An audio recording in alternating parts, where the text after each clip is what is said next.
Welcome to Newton's Error, where we dive into his trading blunders with the South Sea Company in 1720. We'll break down his mistakes step by step, show you the chart of his entries and exits, and extract timeless lessons for us and other traders. Please stay around till the end of this video because this could save your portfolio and your trading life. Let's set the scene. In 1711, the South Sea Company was founded in Britain as a joint stock company with a monopoly on trade to South America and the Pacific, hence the name South Seas. But it wasn't really about trade. It was a clever scheme to manage Britain's massive national debt from wars like the War of the Spanish Succession. The company took over government debt in exchange for stock, promising investors huge profits from exotic trades that never really materialized. By 1720, the hype took over. Parliament allowed the company to convert even more national debt into shares, sparking massive speculation. Stock prices skyrocketed as people from all walks of life, noble, merchants, even servants, poured money in, driven by rumors and greed. This created the infamous South Sea bubble, the first major stock market bubble. The earlier one was, of course, the tulip mania, which was based on flowers in Holland. Now enter Sir Isaac Newton. As master of the Royal Mint, he was no stranger to finance. He even helped redesign Britain's currency. Newton had invested in South Sea stock early on, likely accumulating holdings worth around £13,000 by late 1719, when shares were trading nearly around 100 to £130. That was his initial entry, somewhere around £128 per share. Smart move at first. As prices started climbing through the spring, driven by company hype and debt conversions, Newton saw the writing on the wall. In late April 1720, with shares hovering around 345 to £500, he sold most of his holdings over a few weeks. This netted him a tidy profit of around £20,000, equivalent to over $4 million today, or 200 years of his Cambridge professor's salary. By the way, if you're finding this helpful, we have just launched our live technical analysis course on www.chartinfo.org. If you want to understand how to analyze a chart perfectly and convert an analysis into a profitable trade and actually apply what you're learning to the markets, this would be an ideal course for you. We cover everything from price action trading and indicators to trading methods and systems in our own unique way.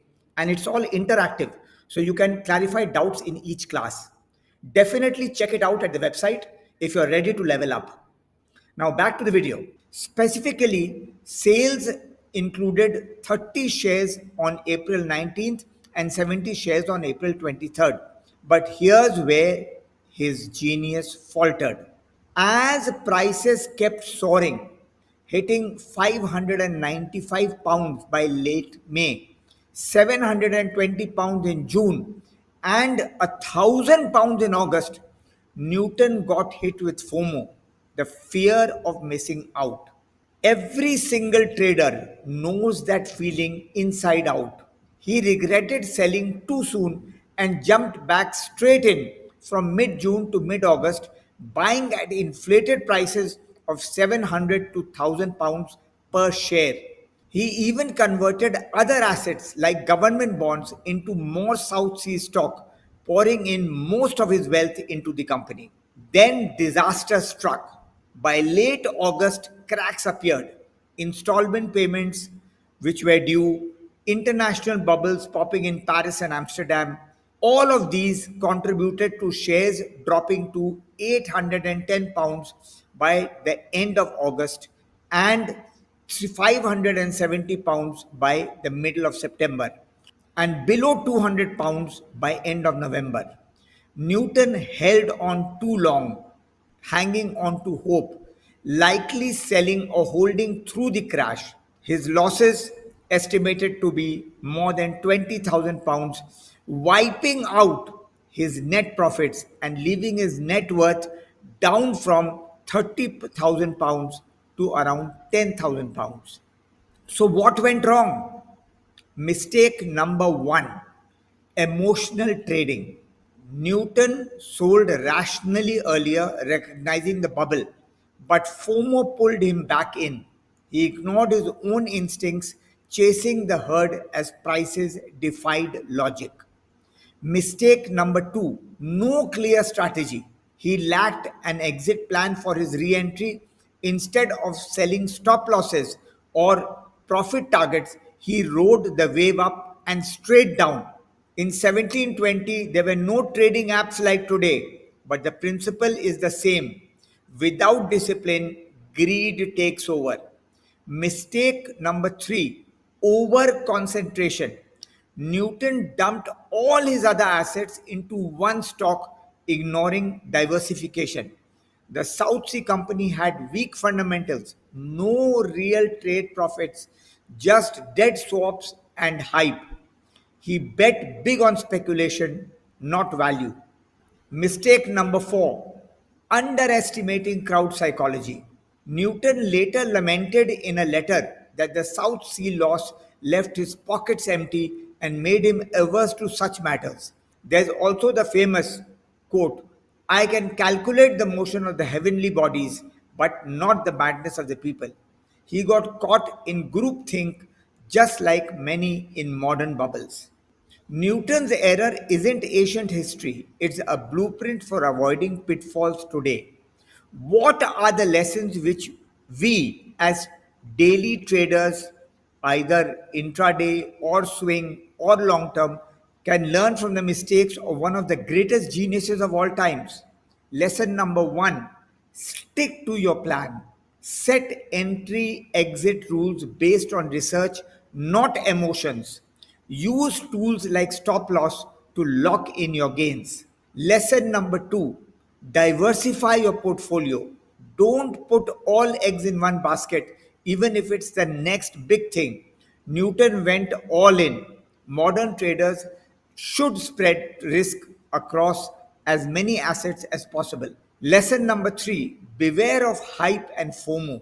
Bubbles form when prices detach from fundamentals and reality. Check earnings, not just buzz. Think of the tulip mania, the dot com mania, and recent crypto crashes. Lesson number four: understand market psychology. Crowds can drive prices irrationally, high or low. Study behavioral finance. Even geniuses fall for it. Do your due diligence. Analyze balance sheets, not social media frenzy. Look at charts, understand charts, study technical analysis thoroughly. Lesson number five: learn from your losses.